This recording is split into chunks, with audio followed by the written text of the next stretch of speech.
Hello everybody, welcome to a reaction video. I'm only putting this in quotes because I actually know this short film. This is a short film that I was a production assistant on when it was made. Obviously it says in 2003. Cadillac, A Monster Fairy Tale was a college student project. And before anybody screams like, oh, you need to get permission, I did. I asked the director if I could do a like reaction kind of video, just talk about things that happened on set and everything, stories and everything, because I figured it'd be a fun idea for a video. So we're gonna be showing this. I'm gonna be pausing at times, talk about things I did on set. So it's a reaction video, but it's not really a reaction video because I've seen the film. I've seen the film when it premiered. I saw it at a film festival and everything. I don't remember what awards it got, but it got several of them. So it's pretty nice. Obviously, this video will be linked in the description below. There's not going to be any like fancy editing, so this will probably just be a just raw uncut video. So with that being said, where'd my mouse go? There's my mouse. Let's get started. I did hit play. Oh, I did hit play. What the fuck is this? Jimmy! Oh, baby, it's too early for this. It's 1 o'clock in the afternoon. Wake up! Oh, Mary, what the fuck? Alright, so we're gonna pause immediately, because if I remember, they did this slap scene a couple of times, and I believe his name is John. I don't remember for some reason the main actor's like name, but he had just said, go for it, just slap me. And I believe that was a take where it actually hurt him. So that reaction is kind of genuine, but that was something I slightly remember was they were talking about this scene that he was just asking, just go for it, I don't care. The only reason why I say hearing about it is because this particular scene in the beginning was actually in a really small apartment. It was so small that you couldn't fit all the crew in, where I was just told you could have a free day. Like once I helped move some things up, there was not enough room. And I know that's like one of those things where like some people are gonna go, oh, but you're a PA, you should be up there and everything, you shouldn't just be called because there's no room. No. No, you should send people back if like there's no room because I kid you not. There's enough room for the director, the DP, the producer, I believe, well, obviously sound, someone else. Like at a crew, 5 people could fit in there comfortably. 5. I was told by someone that someone had to like be sitting almost in the bathroom because of how much room there was. Because it was a small bedroom apartment, so small bedroom, kitchen. I think there was another small bedroom which they were using to hide all the gear and everything. Like I believe right behind her, I don't remember the actor's name. Uh, right behind her to her left, like there's a little divot there. I'm pretty sure that's where camera department like had their monitors and everything. So they were well hidden, like they could not move. There was no room. And I'm gonna tell you straight up, if you think in the film world like, oh, people shouldn't be sent back and everything, there's no room, they're part of the production. If you're not needed, you're not needed. In fact, that is a blessing for a lot of people when they're told you can just have the day off because on a normal film set, you're working 15 plus hours. If you're told just you can have a free day, oh, I hit my desk. You could just go have a free day. Just go have a free day. In fact, for this, I'm like, okay, I'll go to a brewery of my favorite. It's not a brewery, a restaurant of my favorite brewery that opened up like last year or whatever. I'll check it out for the night. I have the night to do it, and I did. And it was a great experience. It was nice to get out in the city again and just have some me time. Jesus, what the hell was that for? You gonna explain that? Oh, they're panties, babe. They're not my panties, Jimmy. Look, yours. You were wearing these last night. I'm not an idiot. I know what my own underwear looks like. Do you? Because I couldn't tell you what color mine are right now. You're fucking ridiculous. I've had enough, Jimmy. Oh, baby, baby. I've had baby, your come on. lies. I've had it with your friend. Oh, Mary. I've had it with... I'm gonna rewind just a bit. Is my cursor showing up on all these? Yeah, this I'm pretty sure this little black spot. Obviously, it's nice and blurred, and I could be wrong. Like I just noticed this. I'm pretty sure this is one of our equipment stuff, but it's so blurred enough that you can't tell. Like that. This is just emphasizing like how much room there was. Like I'm pretty sure that is something, but I don't remember. Mary. I've had it with...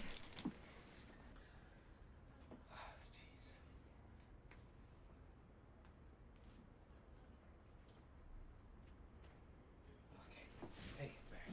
You lie and you fuck, Jimmy. That's all you ever do. Mary, don't go anywhere. Don't you leave. Hey, I love you. You love me? Well, you have a real funny way of showing it. Because you're so fucking perfect. Fuck me. All right, we need to talk about this outdoor scene. So this film was shot in 4 days, if I remember. It was a short film, obviously, as you can see, 15 minutes. Does it show? Sorry, I'm double checking OBS because I've never done this in full screen of a YouTube video. Yeah, 15, 16 minutes roughly. This was this is the final day, actually. Sorry, 2 days in a restaurant, 2 days. Yeah, 2 days, 2 days. 2 days in a restaurant, 2 days at an apartment. This scene was shot in a street, though, down the road. This was on the final day because they figured it would just be easier to do that way and finish all the night scenes that they needed in the apartment, at night. So that way you didn't have to change the lighting and everything. This day was so freaking cold. I'm not even kidding. It was the coldest of the days. This was like... Actually, I think it was roughly about this time. Like, kind of winter, but getting closer to spring. But this day, oh my god, like every day was nice. There was a day that it snowed, but it wasn't even that cold. This day was just freezing. Like the wind just made it 10 times worse, and it was already unbearable. I remember I had went into a CVS because I knew one of the scenes was going to be outdoors, and I went out of my way. I bought some hand warmers and some like portable tissue packs, put them in a bag and everything, and I came out to set and everything, and I walked up to the apartment and everything. I was expecting I was going to be going back because I figured, there wouldn't be enough room again. So I went up to director RJ and like, hey, so it's really, really cold out. I know we have an outdoor scene, so I bought some hand warmers and some tissues for everybody. Don't need anything back. Don't need to pay me back or whatever. Just please use them. And he was like, oh my god, thank you so much. The bag came back empty. Like straight up empty. It was they were just gone. And I don't know how useful it was. I mean, some people told me like they were very thankful for it. I was in the apartment doing firewatch duty. Firewatch duty meaning I was watching a light that was outside in the I think it was a fire exit. Why did that light turn off? Why? Hello? Can I open this without OBS being... This flash is supposed to be on. Why is this flash not on? What just happened? You're gonna see a quick change of my webcam. Okay. That's just great. That's just great. I'm just gonna turn on the room light. Because I don't know why I did that. This phone is very finicky. And the dog wants in.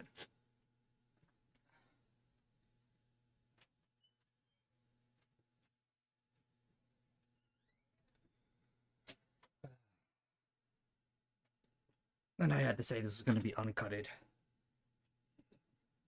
But my job was to make sure that things would not fall over, break, get stolen, catch on fire. I believe the original term for firewatch duty was created because of a light falling over and causing a fire and nobody was around. I could be dead wrong about that.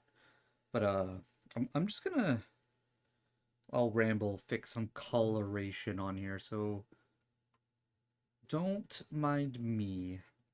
So yeah, I sat in the apartment for a couple hours actually while they were filming this scene in the cold with the wind being extremely cold. It was bad. It was very bad. Why is my saturation so bad?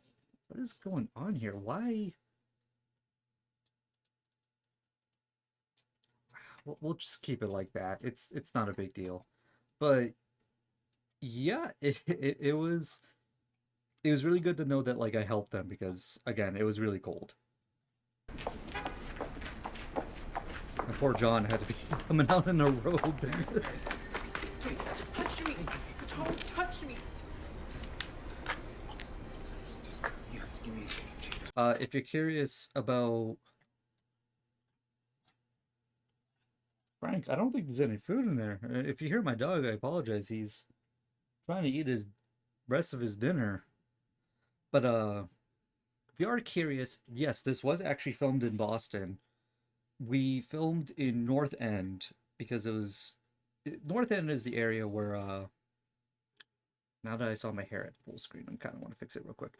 North End is very historical looking, like it looks older. Even the roads are brick and everything in some places.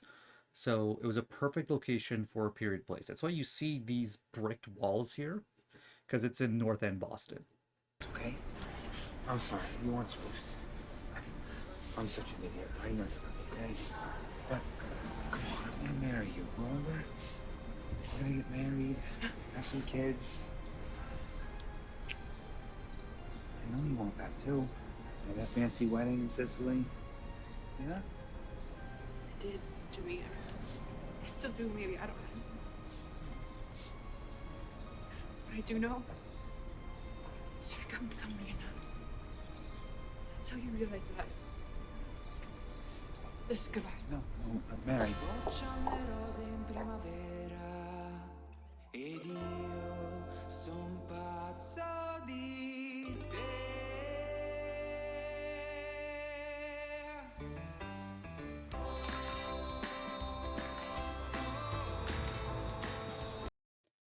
This was a real Cadillac car. This was a working Cadillac car.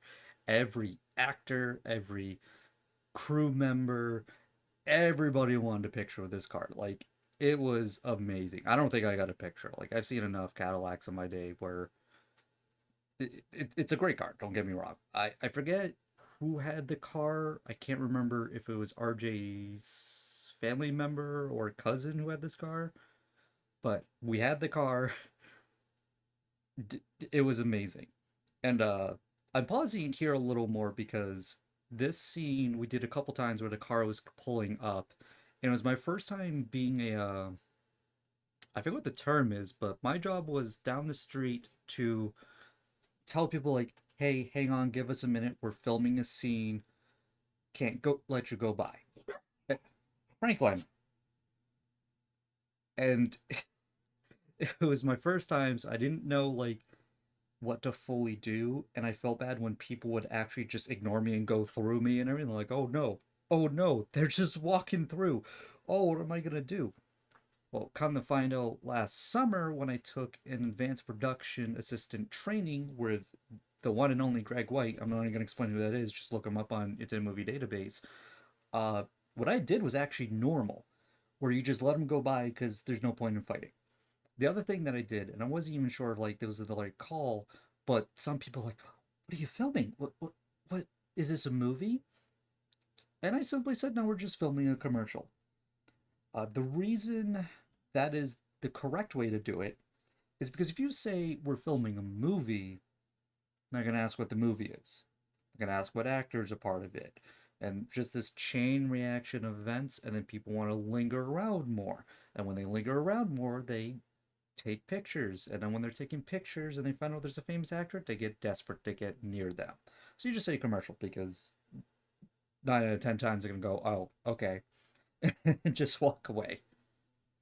But I think I did everything I could because it was my first time. This is actually the second movie I was a PA for, so I was still learning, and I'm glad like what I did for my first time did reflect what I learned. So that was a nice bonus. Well, sorry, not bonus. A nice thing to know. Words.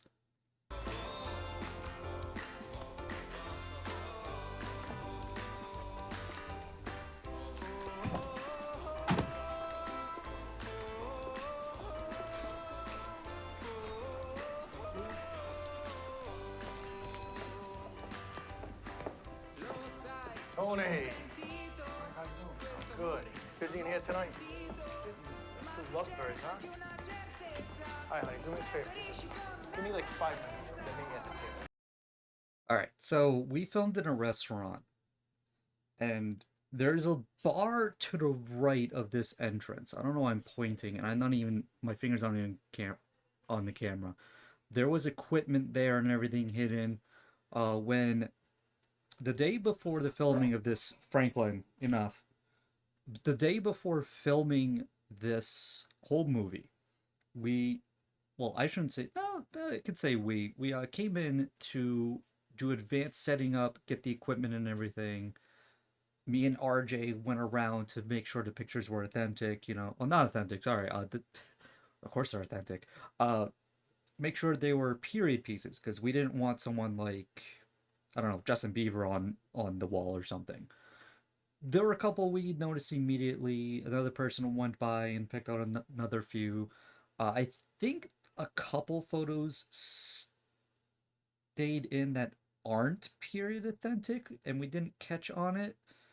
But I don't remember. Like, we did the best we could, obviously, and we do the best we can to dress the set as much period as possible. I think there's a couple things that like you notice that aren't supposed to be period. Like part of it is like, oh, that's modern or something, but you do what you can do.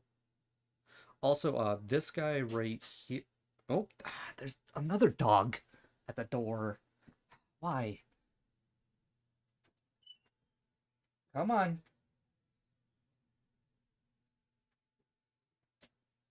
Are you going out, Frank? Man, did say uncut. I did say uncut version. Now you get to see how I deal with things.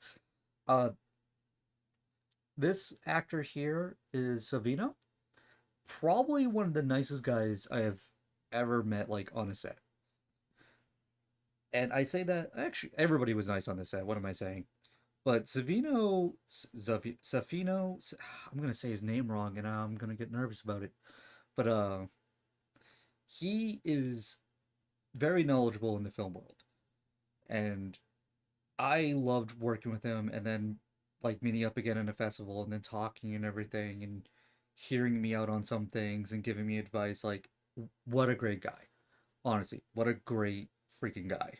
I hope someday I get to work with him again.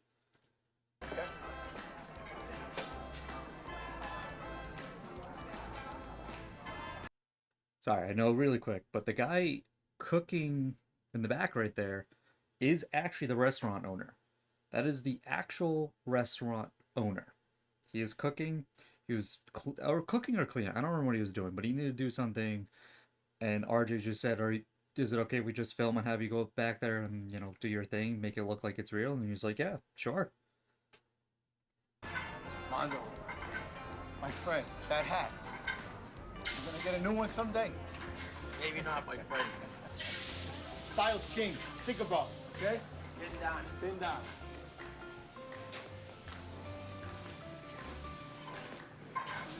Hey, kid. How we doing? Hi. Nice to see you. Nice to see you. For 100 years. How you doing? Rich, what's your problem, huh? Thanks for coming in. Then he's with me. Okay. How long was that?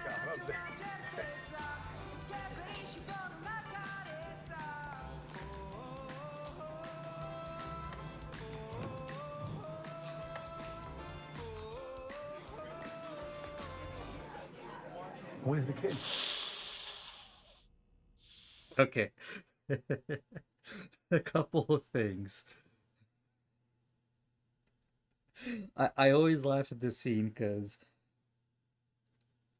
it's not real Coke, by the way. It was, I want to say it was sugar or something, or flour. I don't remember what it was, but one of the actors that was doing this accidentally like went really big into it and got it into their nose, so they got a good whiff. The surface that they're on, I had to clean that, and I was so worried I didn't clean it enough. Like I took like 3 wipes, wiped it down a lot. I think I took a sponge or something. Like I was just cleaning because they told me what the scene was like. Oh, we can't have any dirt or anything on there. It's just always a funny thing because I'm outside just cleaning it the best I can. Uh,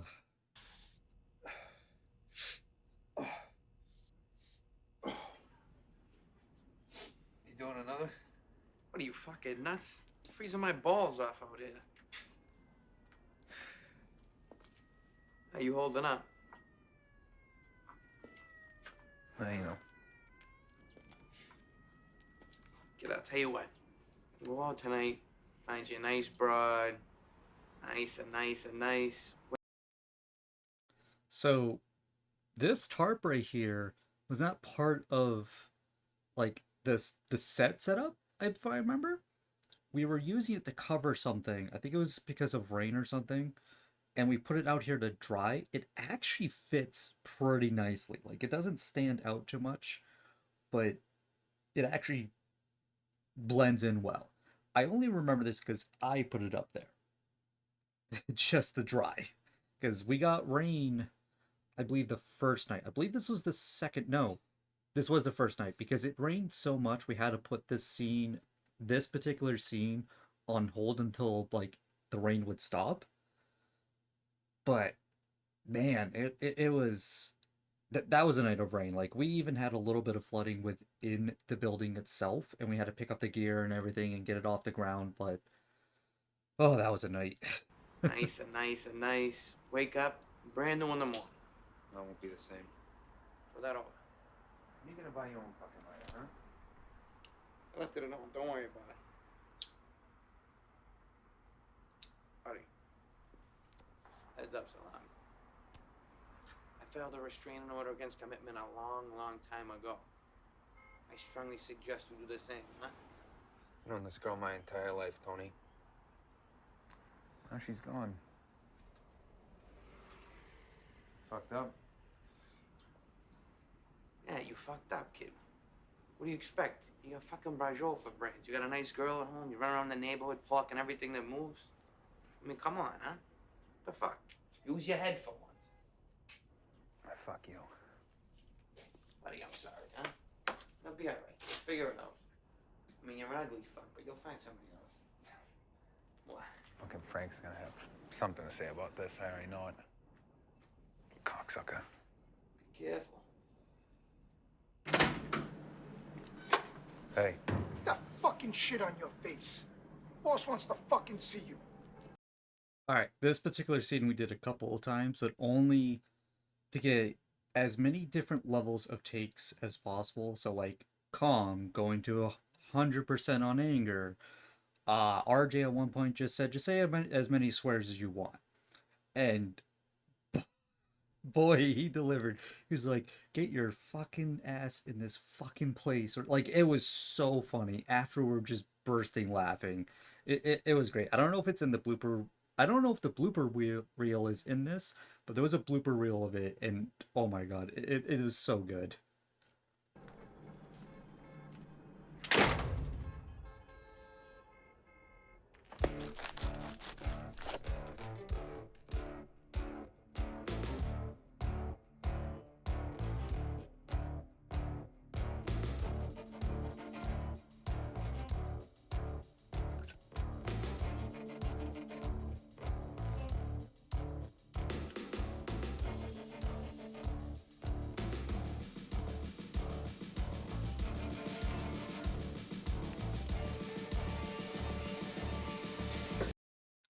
was just remembering this because I was like, there was something to do with this cigarette, and there was.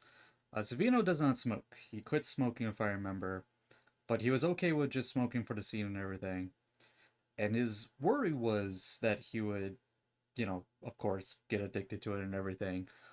But we had the producer was rolling up cigarettes and everything, and just had like I forgot what he used, but everyone was saying the cigarettes were so disgusting. They just wanted to get it done and over with. Savino was like, I don't want to touch this cigarette anymore. Like, this definitely does not make me want to get back.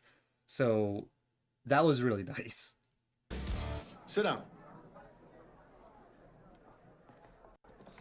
You'll also notice the continuity issues with his cigarette, if I remember.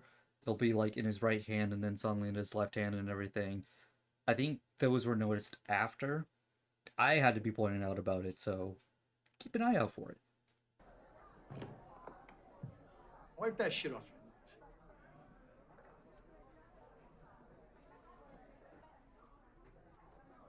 Nicky B said you wanted to see me?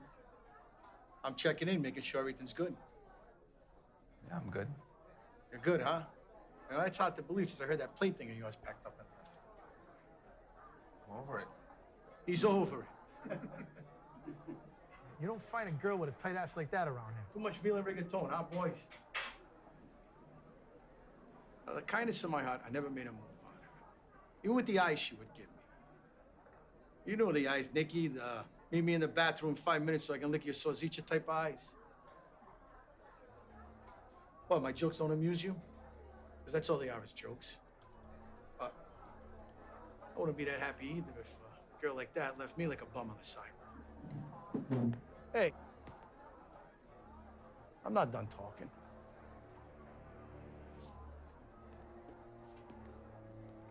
As you can see, the cigarette's back in his hand. That's what it was. Take a look around. What do you see?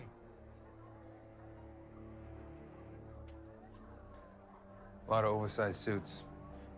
You're a funny kid, but no. See, a young kid like you, he sees the suits, the watches, the girls, the Cadillacs. He thinks, hey, this is what this life is all about. But it's not. It's about respect. Money don't buy you these things. Respect does. And the lack of respect your girl gave you is the reason why you're walking around here sucking como nada agatzin. Now, she can hate everything you do. That's fine. But you can disagree with a man's actions and still have respect for him. See, that's what true power is. Is that right, man? I don't want you to take this all personally. Take it as a lesson in respect. And this breakup of yours, I hope it doesn't interfere with what we got going on. Because I'm gonna tell you, this puppy love shit, I got zero non-tolerance for. Capiche? Now, go. What, not gonna thank me? Thank you, Frank.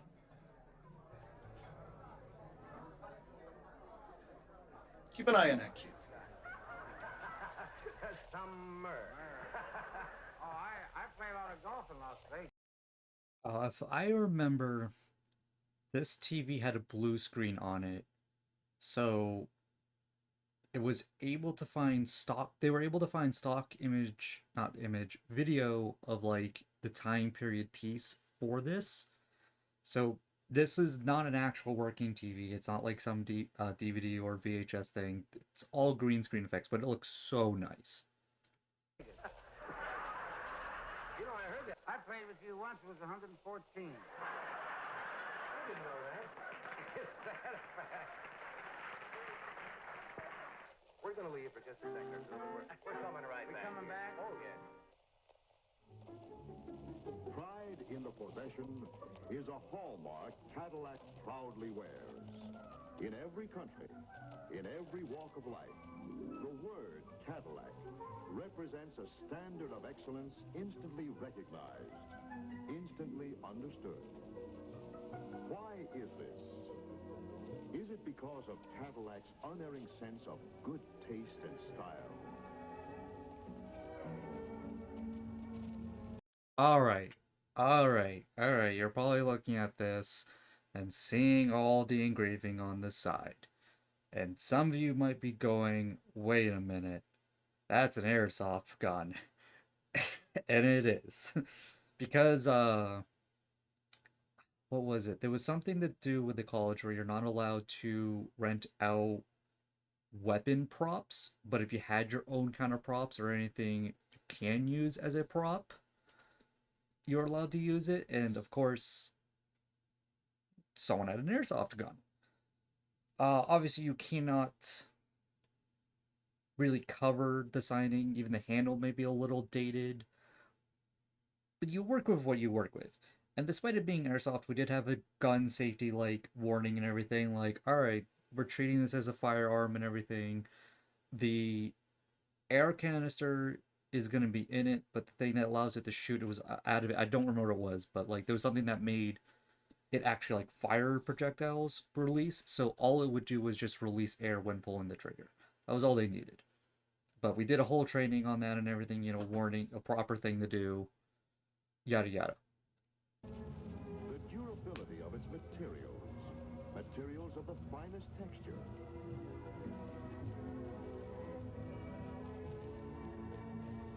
Leathers crafted by a special process, making them even more pliant. Gloves soft to the touch.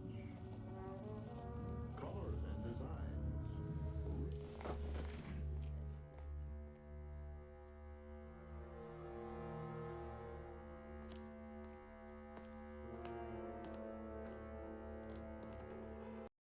All right.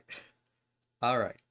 So I remember this scene because it was like almost 1 a.m. It was probably our most difficult scene because it was kind of like a rush going through, and it was probably the most difficult part. Like RJ just really, really wanted to get this scene done, and it just took several tries to do. And you know, I didn't blame him and everything.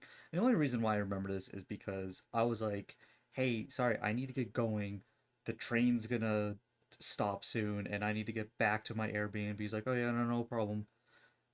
I ended up having to get an Uber because the train stopped, but if we can go just a bit back, you can see right here someone that's on set. And I'm not trying to like point this out as like an issue. It's pretty funny because if the camera was angled a little more to the right, I was right next to this person. I was that close to being in this shot if it was angled a little more. So I always found that funny. Also, this person behind here is not the store owner. This is RJ himself as a cameo, director cameo for his own film. Hey, we're closed. So, but I end it espresso every night. That's how I do it all the time, right? You know? I'm sorry, guys. The dog wants out. But she's scratching at the door. Come on, B.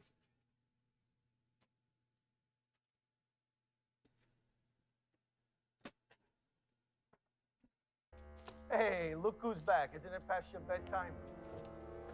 Oh, what the fuck's the matter with you? You said I needed to earn respect. You pull that trigger, the only thing you'd earn is a fucking death sentence. That doesn't matter. You won't be alive to see it. Okay, kid, put the gun down. What do you want? Respect. And I'm not gonna get it from you, Frank. So maybe if I blow your fucking brains out, I'll get it from everyone else. You know what, kid? You live in a fucking dream world. Too much of that. I had to make this an uncut video. I'll be right back.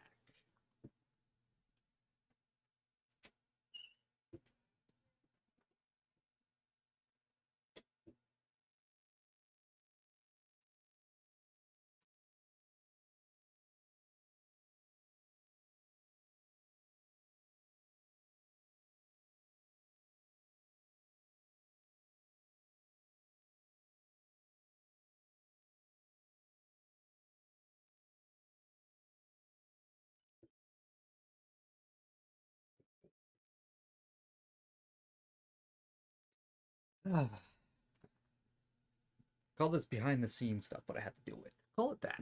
Call that uncutted behind the scenes of Every day, I don't know. That white stuff. Yeah?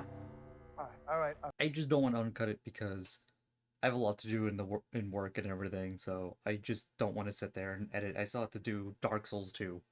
So that's why. That's why this will be uncutted, call it, a special. I don't know. All right. I'm the guy that keeps your pockets full. Me and everyone else. That ends tonight. Yeah.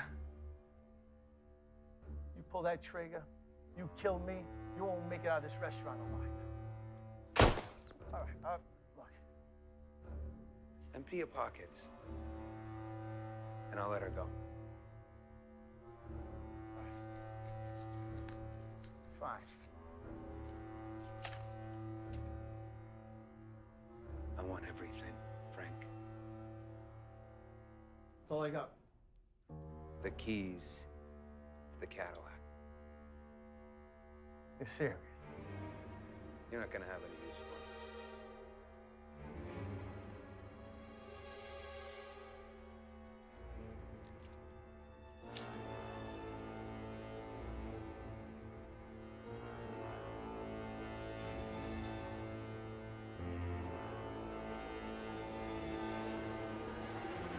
What now? You're gonna shoot?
You alive, kid?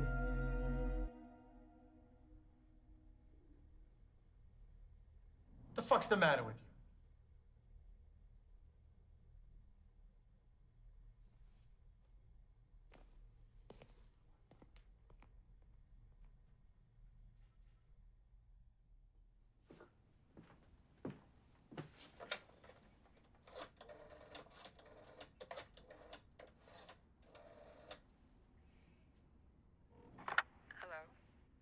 Hey. Baby, it's me. Why don't you and I get out of town?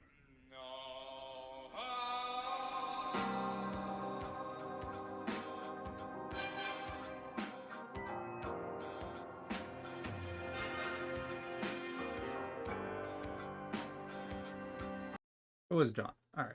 It was John. I had to make sure. Savino, yep, I said his name right.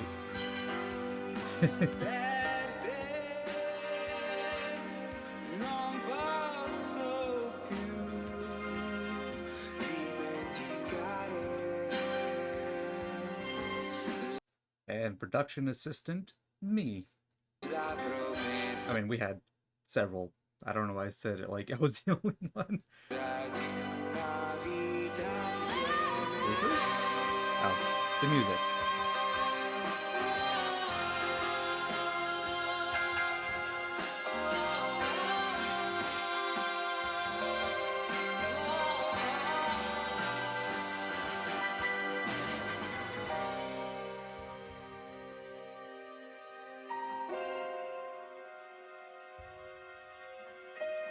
Bloopers? Oh. I forgot about that.